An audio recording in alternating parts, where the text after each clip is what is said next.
Good morning or good afternoon, depending where you are. In this video, I'm going to talk about stress, and I really want to focus on the difference between good stress and bad stress, because stress can be really helpful in terms of stimulating growth, making you productive, making you perform the best you can perform. And it can be unhelpful, leading to burnout, frustration, underperforming, and just generally feeling anxious and overwhelmed. So, in this video, we're going to talk about stress.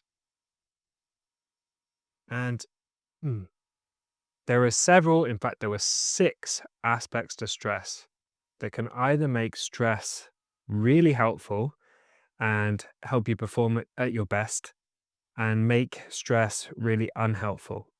And those 6 aspects, we're going to go into all of them in detail, but those 6 aspects are mindset, your feeling of control, purpose, intensity, duration. The final one is rest, balancing stress and rest. So, in this video, we're going to go through all of these. The first one is mindset. So, the importance of mindset is whether you perceive the stress as being an opportunity or a threat. Opportunity versus threat. And a good example of this where I've had both good stress and bad stress is during my training as a doctor, as a junior doctor. So when I did foundation training, which is F1 and F2, I really felt overwhelmed and completely stressed, as I'll talk about in more detail in this video. But there were points during my training where I just felt like I couldn't go on. I was completely burnt out. I was completely cynical about the whole doctor training process. And even at the end of Foundation Year 2 training, it took me about 3-4 months before I could even think about going back to training. I took that time off because I wanted to build zero to finals, but also because I needed to recover from the intense foundation training. And I remember going for a walk with my dad after I'd finished training and just ranting about how bad and stressful the training was. So my foundation training, I found really stressful in a bad way. And part of the reason for that was that I viewed it as a threat. Whereas when I did GP training, so I did foundation training, took a year off, and then did GP training, which is 3 years. I actually enjoyed GP training despite the same amount of on-call shifts, the same kind of responsibility, the same feeling of being out of my depth at times, and the same intense work schedule and amount of stress. The difference between foundation training and GP training, the reason GP training was less kind of negatively stressful for me was that I viewed it as an opportunity. So during foundation training, you go straight from medical school into foundation training. You don't really have any kind of break. And there's no way you can do anything as a doctor unless you go through that foundation training. So it's really not optional. And so I felt like I just had to go into it and get through it. And while doing the foundation training, I wasn't doing anything else. I really wanted to do zero to finals, but I didn't feel I had the capacity to do it. So all I was doing was this kind of forced work where I felt out of my depth and really stressed. And this caused me to burn out. Whereas I went into GP training thinking, okay, I can not do GP training at any point if I don't want to, but I'm choosing to do GP training. And what I'm going to do during the training is keep a notebook with me, create zero to finals, use the GP training as a learning opportunity. Each time I come across a new difficult situation, Instead of being kind of stressed and threatened by it, I, I approached it as an opportunity to learn, an opportunity to gather more information, and then use that information to create better zero to finals resources and be a better doctor in the future. That shift made a huge difference where I didn't become burnt out. I didn't become cynical. I enjoyed the training and I felt very positive at the end of it. So, a big difference there. A simple thing you can do with your mindset, for example, let's say if you're going into an OSCE exam or you're going to do a presentation or a performance, one thing you can do is reframe this acute stress. So let's say you're doing an exam or doing a presentation, reframe it from that feeling of sort of butterflies in your stomach, feeling a bit tense, feeling a bit stressed, having that adrenaline rush, having that cortisol spike. Reframe that from being anxious to being excited.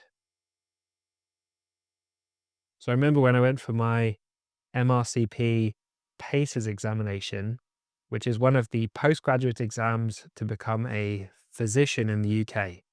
And this exam is notoriously difficult. It's got a high failure rate, and you really get grilled and challenged on your ability to um, assess and manage patients. When I was going for this exam, I've never felt as tense in my life. I was literally shaking. I had this real tense feeling in my body. I felt sort of very, very hyper aroused. And before the examination, my heart rate was up. Everything was, I could feel the adrenaline and the cortisol in my body. And what I did was, I could have interpreted that as being scared and anxious, and then gone into a kind of fight or flight response and not done the exam or shut down. But what I did was convince myself that it was excitement. This was very useful nerves. It was going to help me perform even better, and reframe that feeling as being a good feeling. I was glad that it was there because it was going to help me perform better. And as a result, even though the exam was stressful, it kept me super sharp. I didn't panic and I got through the exam and passed. So, this is a really helpful reframe if you've got any acute events, particularly things like OSCE exams. Okay, let's move on to control. So, control, um, one of the really important things about stress is whether you feel in control of the stress or whether you feel out of control of the stress.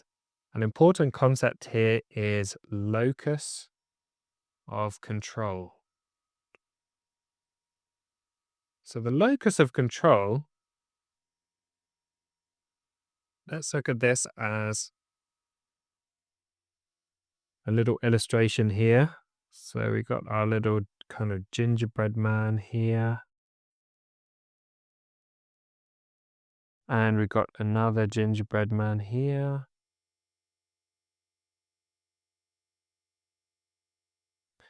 So this is really to illustrate the locus of control. And let's imagine this pink thing is the locus of control. Let's label that.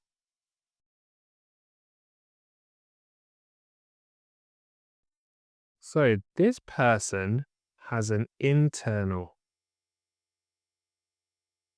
locus of control, and this person has an external locus of control. What does this mean? Well, this person believes that they're in control. This is belief rather than reality. So this person believes that they're in control, which means that when they experience stress, they feel like they've chosen that stress and they're comfortable with it because it's their decision. They're in control. So what this means is they are going out into the world and they perceive the stress as being action or excitement. They they are choosing to do this thing. And that means their stress is kind of interpreted as being, an opportunity to go out into the world, take action, and do things. Whereas this person who's got the external locus of control, what's happening here is the stress is coming at them. Something outside of them is putting stress on them and pressure. They're experiencing that stress without having chosen it and without it, being something that they want. And this leads to very bad stress. Um, that stress will be interpreted negatively and it will lead to burnout and misery. Whereas this person will be excited about the stress. The stress will be beneficial to them. So having your locus of control makes a huge difference. A good example with this in my personal life was as a foundation year 2 doctor, or as a foundation doctor, my locus of control was very much external. So I'd finished medical school. I didn't have any other idea what I was going to do. I just felt like the foundation training was almost uh, completely non-negotiable. I had to get through foundation training to work as a doctor. If I didn't do that, I wasn't going to be a doctor. So there was no option, there was no control for me.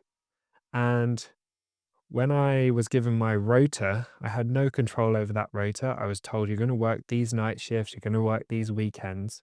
And then when I turned up on the job, I was given a list of jobs. I had all these patients that were put onto me.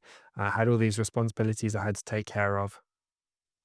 Very much the locus of control was outside of me, and all of these stresses were coming at me and creating stress within my body, and I had no control over it.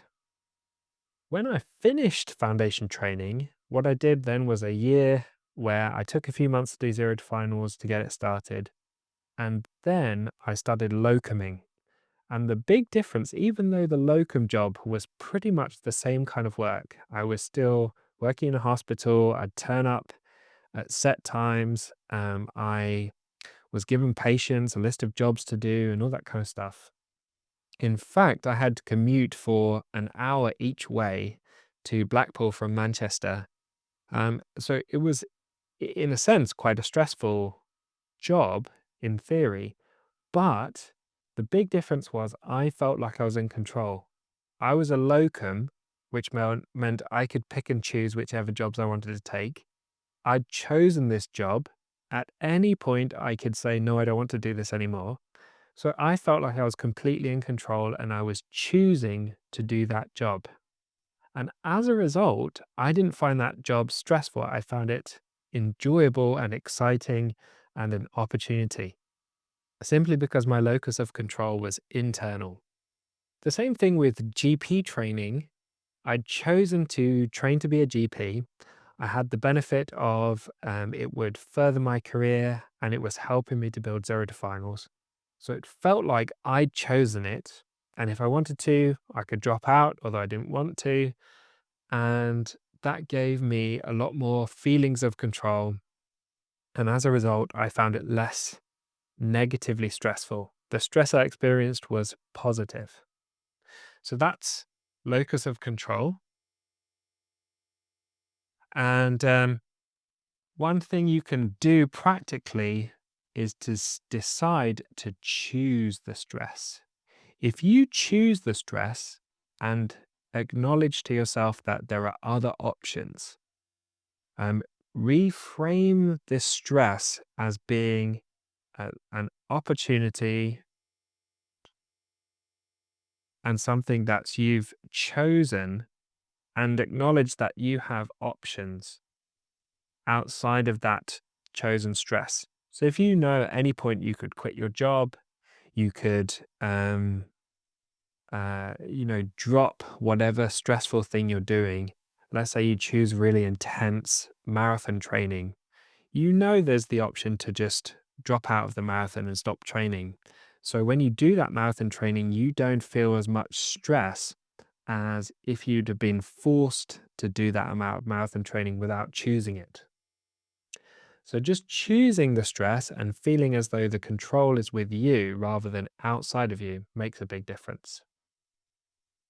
Next, we move on to purpose.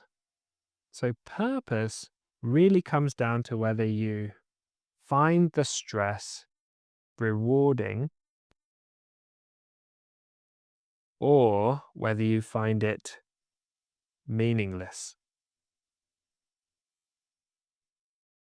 So if the stress is rewarding, this means you could be helping people, you could be making progress in your career, you could be learning something, you could be somehow improving the world, and that stress is a good thing. It gives you purpose and drives you forward. If you feel like going through that period of stress will mean that something better happens on the other side, that gives you a really good sense of, purpose for going through that stressful period. And that helps you deal with the stress and see the stress positively. Whereas if the stress is meaningless, meaning that it doesn't benefit anyone, it's not really helping you, it's not doing anything for you, that makes it much more stressful. So I'll give you a good example of this in my medical career. In terms of rewarding stress, when I was a GP trainee on psychiatry, that's when I was writing the first kind of part of the Zero to Finals medicine book, the first edition. So I was working 48 hours a week with on-call shifts, night shifts, and so on. So I had some stress in my day job, and I added to that stress by deciding to write quite an hefty textbook. This is this is the book it ended up being. It's 334 pages long, and it was an absolute beast. Each page is contains so much information on, I think, over 160 topics. And I was writing this while working full time as a GP trainee. However, the book meant that I was getting up at like 6 a.m., 5 a.m., trying to get to a coffee shop for 6 a.m. to work before I got to my GP day job. And I didn't find this stressful. I actually really enjoyed the process of writing the book. Sure, it was a burden at times. It was stressful at times. It kind of um it was quite exhausting and tiresome. But because it was so rewarding and I knew that it would help, or I suspected that it would help people down the line and it would help my learning, and there was many good reasons to do it. This was good stress. This is something I chose and I really wanted to do. By contrast, in my day job, when I did night shifts on psychiatry, I like mental health. I like seeing psychiatry, mental health patients. But in secondary care mental health, where I was doing um, a job in a system that was very stretched, there weren't enough beds, and I was asked to see people in A&E to kind of risk assess them and then discharge them home, even though they told me they were suicidal and they didn't want to live anymore or they wanted to harm other people. And I was kind of put in a position where my gut instinct was like, wow, these people are really unwell. But then the system was telling me, no, you have to discharge them. Even though that was my decision, I found that really, really stressful. For one, there were better, more qualified people who could have been seeing these patients. For two, it wasn't a job that I wanted to do. I just had to do it for my training. And thirdly, I didn't feel like I was helping people. I was just kind of turning them away. So I found this really meaningless because other people could have done it better. There were other situations, other ways that these people could have been helped much better than seeing me. And I didn't want to do that job in the first place. And it's not a skill that would be particularly helpful for me in my career. So I found it kind of meaningless, and that made it very, very stressful for me. If I'd have found it meaningful, meaning that I wanted to do psychiatry, I wanted to do that job long term, then it would be less stressful. But without the meaning, it wasn't so stressful. So, what can you do here? Find the meaning. So, really think about how you might be helping people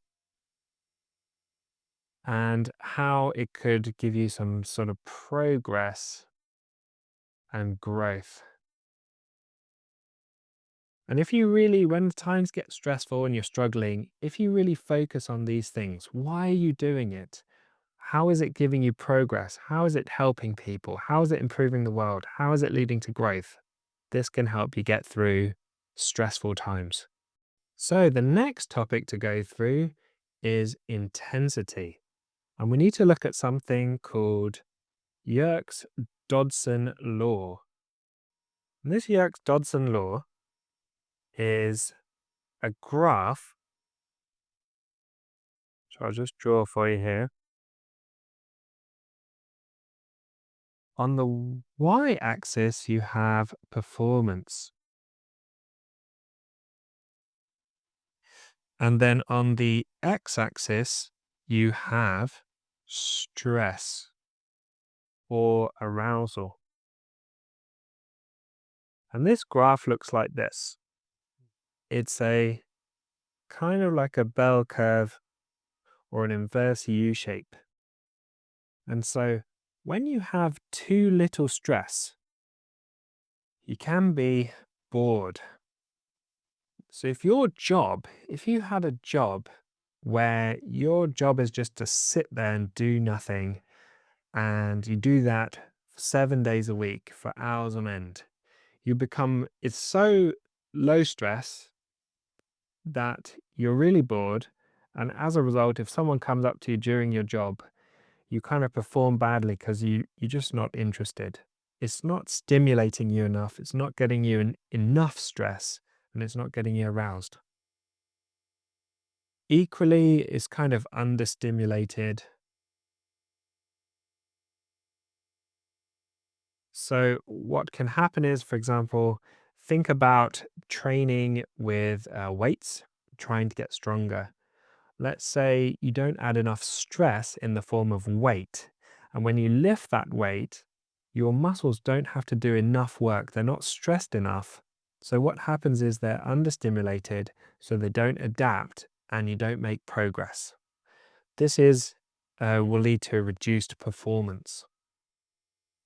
The ideal scenario is this peak where you have just the right intensity.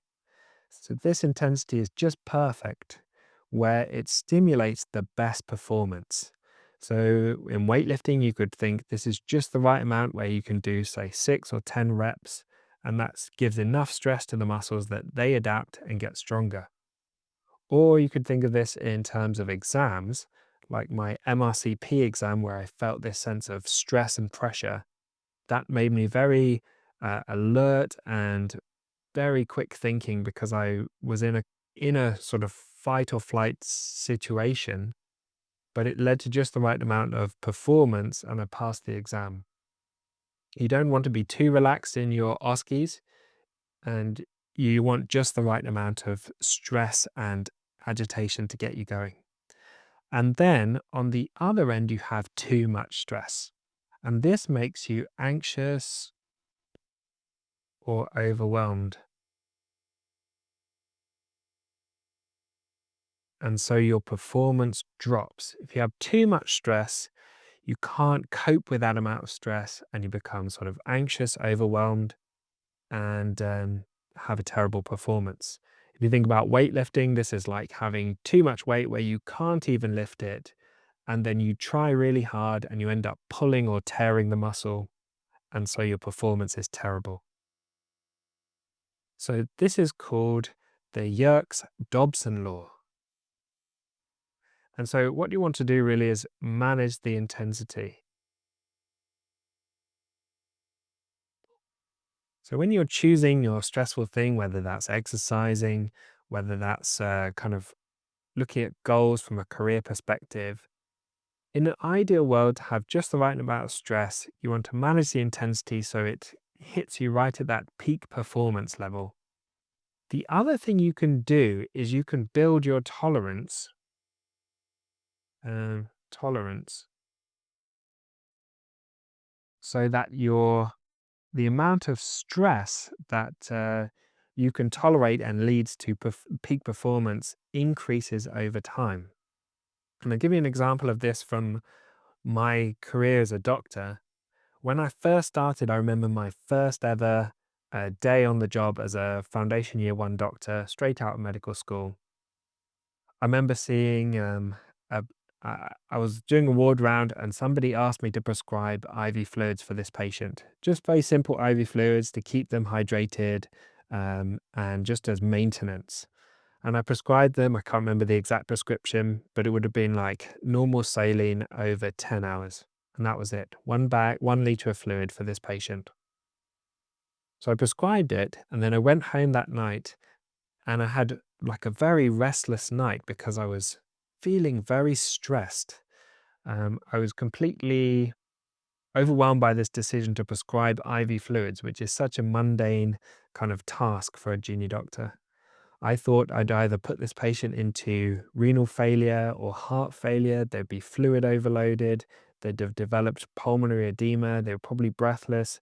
Maybe they'd had a cardiac arrest, or some other horrific thing had happened as a consequence of this IV fluid prescription. So my tolerance for the stress of making these clinical decisions was really low. And so I was right on that end of too much stress and overwhelm and anxiety. But having been a doctor now for many years, actually over 10 years as a doctor, um, I've built up a tolerance through many, many cycles of making decisions, seeing the outcome, getting feedback, and doing that over and over again. So now my tolerance for decision making is much higher. So as a GP now, I manage quite a lot of risk. I'll see patients who have, potentially could be quite unwell, could get increasingly unwell, might be breathless, might be in heart failure. And together we manage the risk and say, if things get worse, go straight to A&E. If you develop these new symptoms, go to A&E. And there's been times even where I've said to patients, it's difficult to predict. You could even, deteriorate and die if we don't do anything at the moment. And I manage that risk and sleep well at night because I have the experience and the knowledge and the tolerance for the risk because of how much I've done. And I don't find it as stressful. So that tolerance can be built over time. The same way you can build tolerance to lifting weights. When you first lift weights, you could become extremely sore in the next few days. As you become seasoned at lifting weights, you can lift weights for an hour and not be sore the next day. Or the same way you build your endurance for marathon training, whatever it is. You can build your tolerance so the intensity of stress that you can tolerate goes up. All right, so on to the next one. So, duration of the stress. And the way to look at this is there's a manageable duration of stress. So this could be, can you tolerate this stress for a week, for a month, for a year, or just for like 20 seconds? And this is inversely proportional to the intensity. So we can plot intensity and duration on a graph. So on the x-axis, we have the intensity of stress. And on the y-axis, we have manageable duration. And there's an inverse correlation between these. So on the one end, you have something that's, let's say, really, really intense. You'll only be able to manage it for a short amount of time. So let's say take something like a PR deadlift. So this is lifting the heaviest possible weight you can off the floor. This is incredibly stressful for your whole system, for your adrenal glands, your musculoskeletal system, your nervous system. You're going to put everything you possibly can into lifting this weight up. And it's very stressful on your system. So the intensity is very high, but the duration is only very low. It's only going to last a couple of seconds, so it's manageable. Anything that's above this line is going to be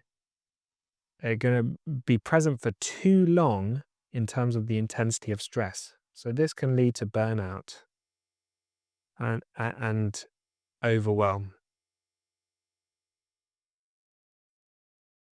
Anything below the line is a good intense stress, but it's within a manageable duration. So this means you can cope.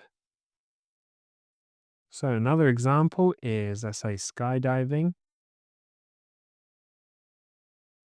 This is again very intense, but it's only going to last a few minutes and then it's going to be finished. And so you're going to have a buzz from it.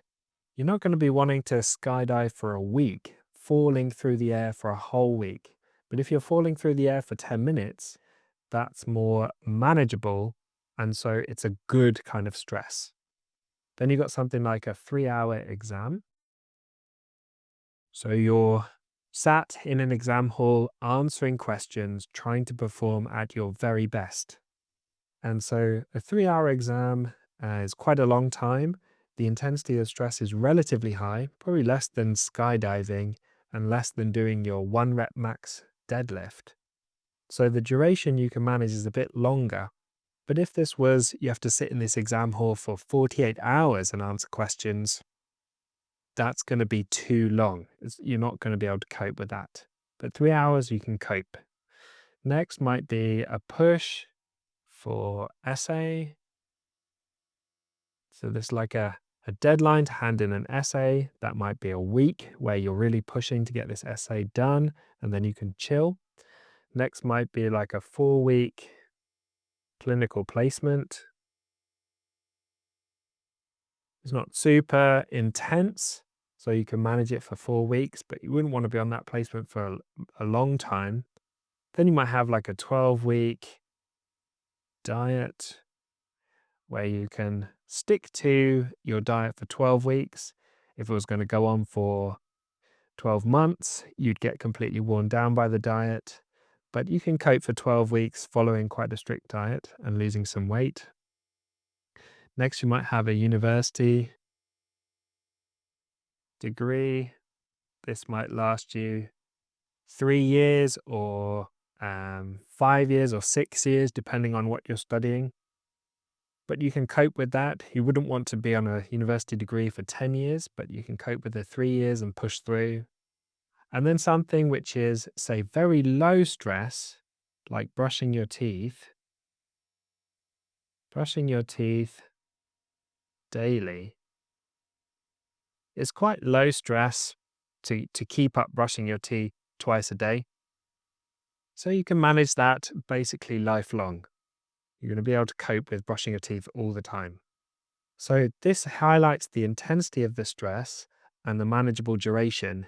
And what you need to do is try to retain whatever stressful thing it is within a manageable duration. Because if it goes on for too long, you will eventually become burned out and overwhelmed by it.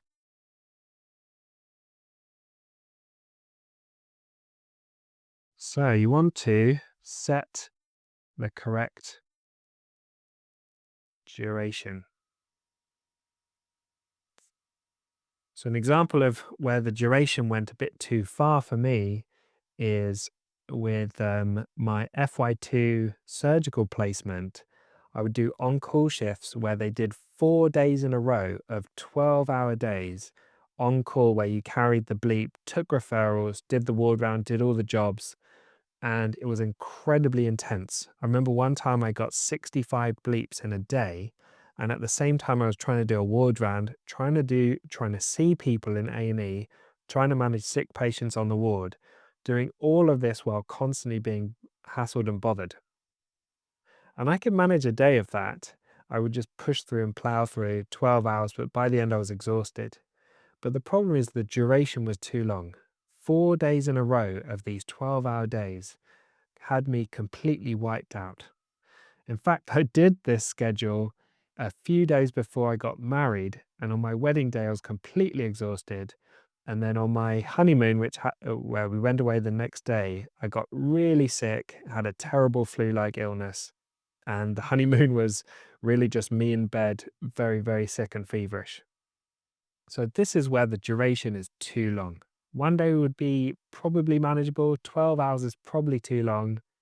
But 4 days in a row of 12-hour shifts was awful. By contrast, you take something like the MRCP exam, where I said I got really, really worked up, very stressed, very tense. But because it was only, I think, a 3-hour exam, I was able to push through it, and it was manageable. And then at the end, I left feeling kind of buzzed and still having energy left and excited to have finished it, as opposed to just completely overwhelmed and wiped out. And then the final thing is rest. And this is incredibly important. The formula for growth, the formula for getting better at any skill, getting stronger, getting fitter, building more knowledge, learning a language, learning a skill, an instrument, whatever it is stress plus rest, and that equals growth. There's a book called Peak Performance, which talks all about this.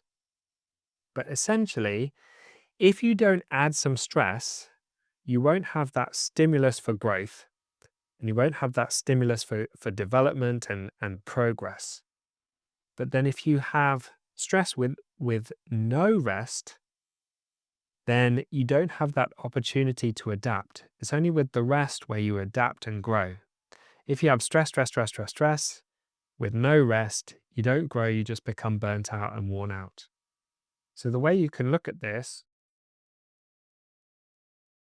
is the way we kind of we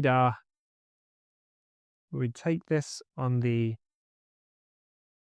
y-axis, we'll do stress. On the x-axis, we'll do time. And this time could be days, weeks, months. It's kind of variable depending on the acuteness of the stress. So go back to that thing here where the manageable duration is proportionate to the intensity. So if you've got stress and time, what we tend to do in our modern lives is we have kind of stress from our day job. Then we have at home, we have like stress of stuff at home. We're on social media, which kind of stresses us out. The news cycle stresses us out. Then we kind of have other kind of caring responsibilities, and life goes on like this. Then we're back at work. And so we have this kind of chronic stress. And this is modern life. We never really have a chance for rest.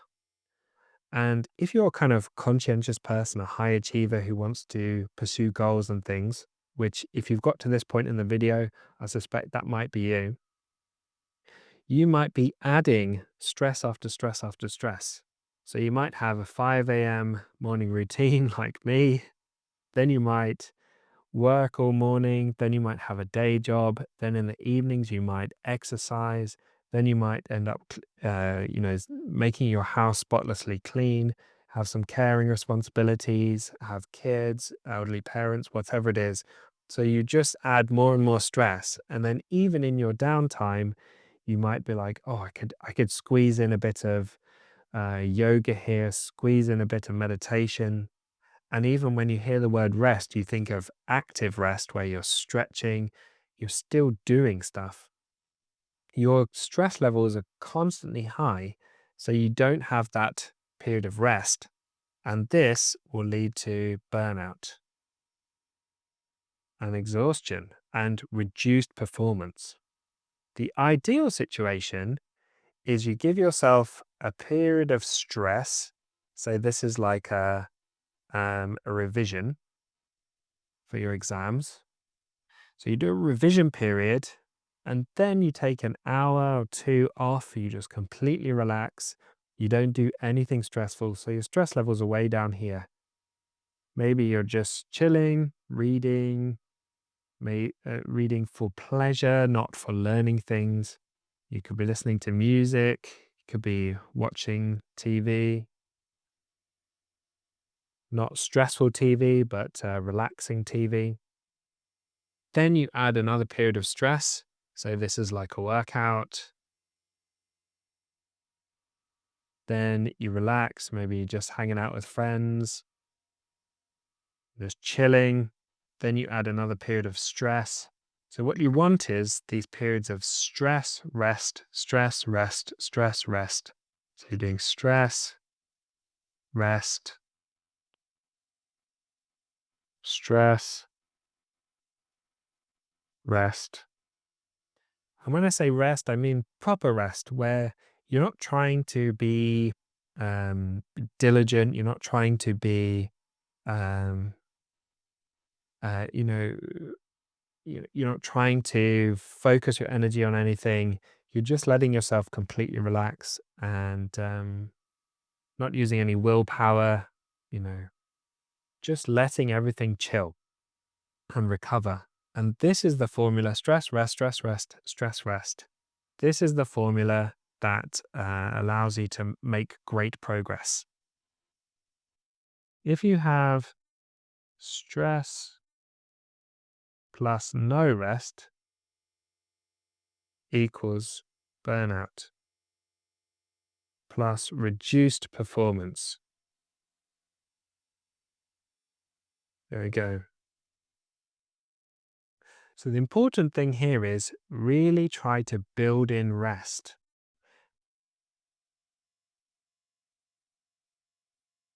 And if you can reduce stress so that you can properly rest.